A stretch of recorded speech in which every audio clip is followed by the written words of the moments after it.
नमस्कार. पत्रकार हेमंत सुशीला श्रीराम जोशी. मी 4 दिवसापूर्वी जे बोललो होतो त्या माझ्या वाक्यांमध्ये काहीसे बदल आज या ठिकाणी करतो आहे. म्हणजे मुंबईचा महापौर होण्यापूर्वी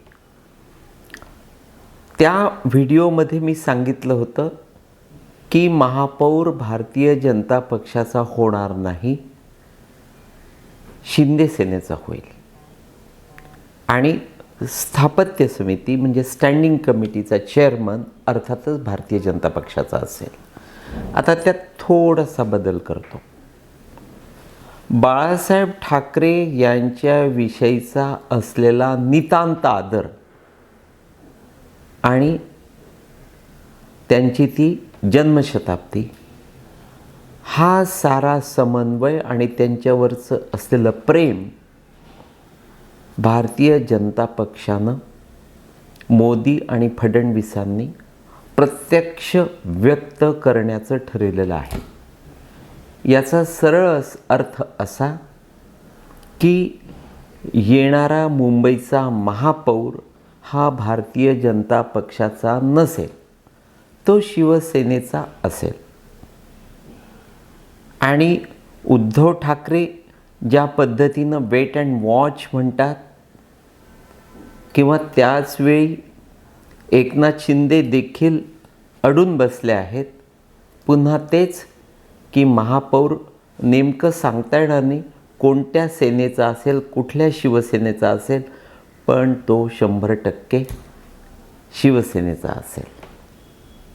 आता दुसरा महत्त्वाचा मुद्दा, महापालिका निवडणूक प्रचारादरम्यान तुम्ही एक एक वाक्य लिहून घ्या. प्रकाश आंबेडकर असं म्हणाले होते की गिरीश महाजन यांनी आयकर खात्याला आपलं उत्पन्न 1100 कोटी रुपयांचं कळवलं आहे. वास्तविक ती रक्कम चुकीची आहे, खोटी आहे. वास्तवात त्यांची एकंदर मालमत्ता, संपत्ती जवळपास 12,000 कोटी रुपयांची आहे. आणि महापालिका निवडणुका आटोपताच मी महाजनांचं हे सत्य समाजासमोर पुराव्यांसहित उघड करणार आहे.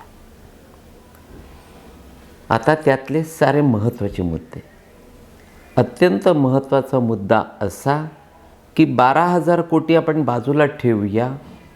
गिरीश महाजन यांची 1100 कोटी रुपयांची मालमत्ता आहे, हे जरी आंबेडकरांनी सिद्ध केलं तरीही मी त्यांच्या अंगणातला झाडू मारीन. 12,000 कोटी फार दूर, पण 1100 कोटी रुपयांचं उत्पन्न देखील त्यांनी सिद्ध करावं. आता पुन्हा तेच की ही माणसं बोलून जातात, पण आपण काय बोलतोय, उचलली जीभ लावली टाळूला पद्धतीनं कसं स्टेटमेंट करतोय, त्यातून त्यांची विश्वासार्हता संपत चालली आहे. आंबेडकरांचं बोलणं हे लांडगा आला रे आला पद्धतीनं घेतलं जातं. त्यांचं कुठलंही वक्तव्य, स्टेटमेंट, कारण त्यात फारशी सत्यता नसते. या प्रकारात देखील मी पुन्हा एकदा त्यांना आव्हान करतो की आधी 1100 कोटी रुपयांची गिरीश महाजनांची मालमत्ता आहे ती सिद्ध करा, त्यानंतर वाटल्यास 12,000 कोटीची मालमत्ता सिद्ध करा. हे दोन्हीही प्रकार ते सिद्ध करू शकणार नाहीत, कारण त्यांच्याकडे जर पुरावे असते तर ते ज्या पद्धतीनं बोलले की निवडणुका आटोपल्यानंतर लगेचच हे प्रकरण मी हाती घेणार आहे. आज निवडणुका आटोपून जवळपास 10 दिवस उलटले आहेत, पण आंबेडकरांच्या तोंडाला महाजनांच्या बाबतीमध्ये जे कुलूप लागलं आहे त्याची किल्ली कोणाकडे आहे ती सापडत नाही. बघूया पुढे नेमकं काय घडतं ते. आता दुसरा आणखी एक महत्त्वाचा मुद्दा. मी 11वीत असताना आम्ही एक 4-5 मित्र होतो, एकमेकांशी दररोज भेटणारे, एकत्र खेळणारे, गप्पा मारणारे, अभ्यास करणारे. 4-5 मित्र गप्पा मारत असताना आम्ही साऱ्यांनी त्या दिवशी मनातलं मत व्यक्त करण्याचं ठरवलं, काही न लपवता. आपल्या वर्गातली नेमकी कोणती मुलगी प्रत्येकाला आवडते त्यानं त्या दिवशी नाव सांगायचं होतं. ठरलं की समजा मला जर वर्गातल्या एखाद्या मुलीशी लग्न करायचं असेल तर ती कोण असेल. आम्ही जवळपास 5 मित्र एकत्र बसलो होतो, भेळवर ताव मारत होतो. मग पहिल्या मित्रानं जे नाव सांगितलं तेच नेमकं दुसऱ्यानं सांगितलं, तेच तिसऱ्यानं सांगितलं, तेच चौथ्यानं सांगितलं आणि तेच मी सांगितलं. देवेंद्र फडणवीस ही त्या वर्गातल्या मुलीसारखी, त्यांचं नेतृत्व, त्यांचं वागणं. म्हणजे आपल्या या राज्यामध्ये तुम्ही मीडियातलं जे काय बघता वाचता त्याच्यावर विश्वास ठेवू नका. उगाचच नेमकं सांगत बसण्यापेक्षा सोयीनुसार पत्रकारिता केली जाते आणि तुमच्यासमोर खोटं खोटं सांगितलं जातं, किंबहुना त्यांना त्यातलं काही माहितीच नसतं. शरद पवार जिथे संपतात त्यानंतर पुढे फडणवीस सुरू होतात. शरद पवार फॉर्ममध्ये असताना त्यांच्या पोटातलं मीडियाला कळत नव्हतं. फडणवीस सर पवारांच्या कितीतरी पुढे आहेत. फडणवीसांच्या मनातलं कोणालाही कळत नाही, उमजत नाही, समजत नाही. फडणवीसांची अवस्था त्या वर्गातल्या मुलीसारखी आहे. आपल्या या राज्यातल्या प्रत्येक नेत्याचा, पक्षाचा ॲडव्हायसर, त्यांच्या गुड बुकमधला एकमेव नेता म्हणजे देवेंद्र फडणवीस. या दिवसामध्ये दावोसला आहेत किंवा माझा व्हिडिओ संपता ते मुंबईत परतले असतील. आता दावोसची एक गंमत सांगतो की शरद पवार हे देखील अख्खं पवार कुटुंबीय फडणवीसांच्या शब्दाबाहेर नाही.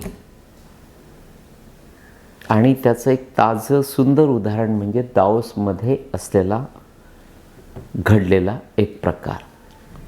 शरद पवारांचे कट्टर समर्थक, त्यांचे खऱ्या अर्थानं समर्थक पवार कुटुंबातले प्रतापराव पवार.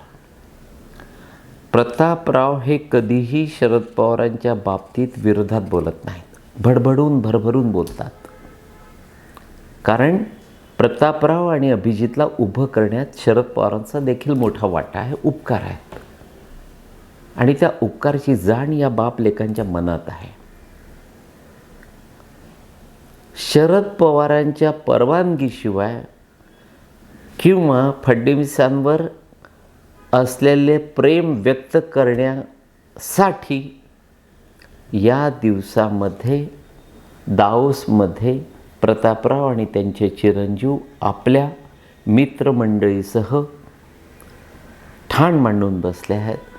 आणि त्यांनी इंटरनॅशनल लेव्हलवर फडणवीसांची इमेज वाढवण्यासाठी एक ऑर्गनायझेशन उभी केली आहे.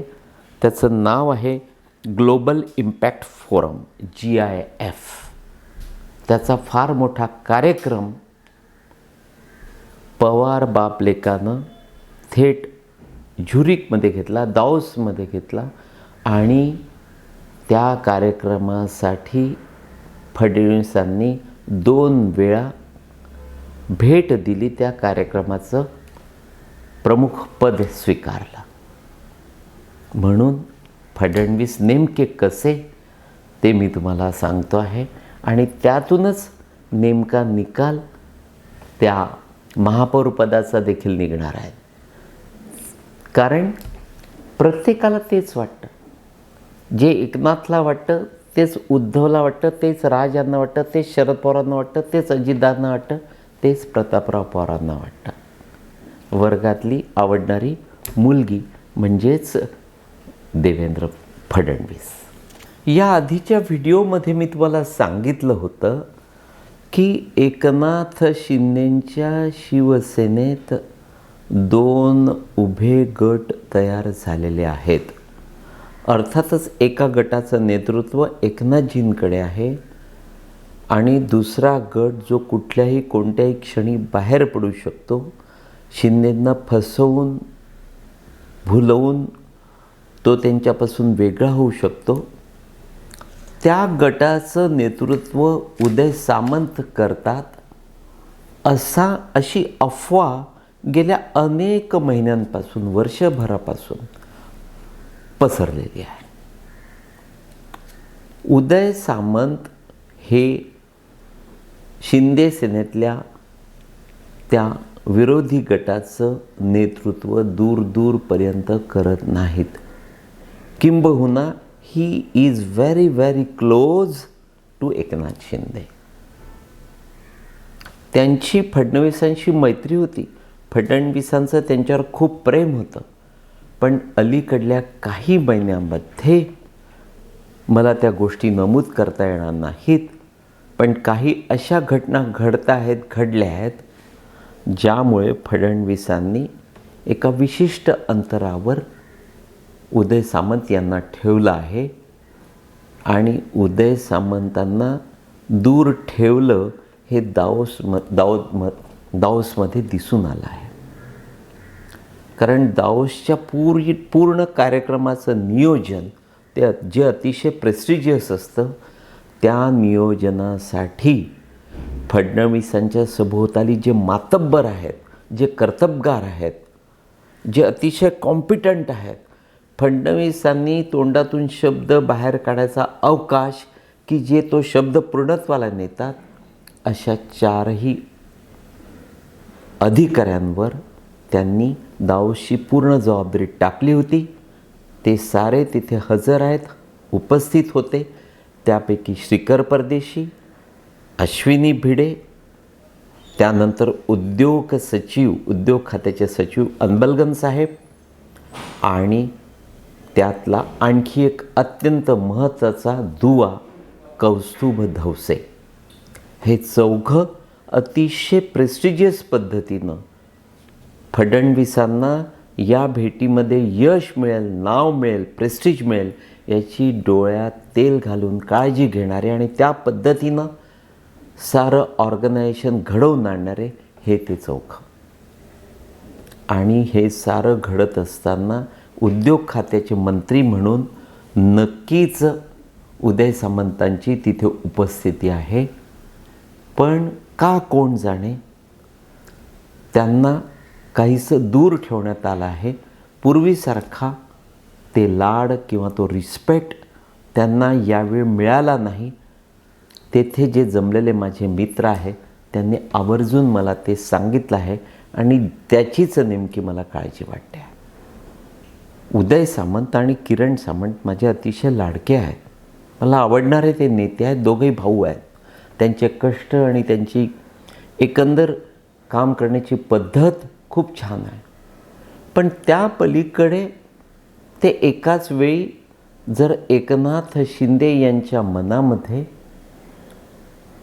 संशय निर्माण करत असतील आणि देवेंद्र फडणवीसांपासून दूर जात असतील तर ते काळजीचं कारण आहे, ज्याचा भविष्यात फार मोठा फटका सामंत बंधूंना बसू शकतो. अशावेळी जी स्थानिक लोकप्रियता असते, जो पैसा असतो, तो कामाला येत नाही. ज्या पद्धतीनं फडणवीस नावाच्या कॅप्टनच्या हृदयात आपल्या या राज्यातल्या पवारांपासून तर साऱ्यांनी विश्वासार्हता निर्माण करण्यास सुरुवात केली आहे, सामंत बंधूंनी देखील ती काळजी घेणं गरजेचं आहे. हे आज माझं वाक्य लिहून ठेवा. जर एकनाथ शिंदे यांनी काही गडबड केली, विरोधात बसण्याची तयारी केली, बाहेर पडण्याची, महायुतीतून बाहेर पडण्याची मानसिकता दर्शवली, तर त्यांच्यातल्याच दुसऱ्या गटाचं नेतृत्व एका मंत्र्याकडे आहे, ज्याचं नाव मला ठाऊक आहे. तो कुठल्याही पिक्चरमध्ये नाही. अतिशय गोपनीय पद्धतीनं हा चतुर मंत्री सारे गणित जुळवून आणतो आहे. एकनाथ शिंदे यांनी देखील काळजी करण्याचं नक्कीच कारण आहे, त्यांची ती जबाबदारी आहे. तूर्त एवढंच मित्रांनो, नमस्कार.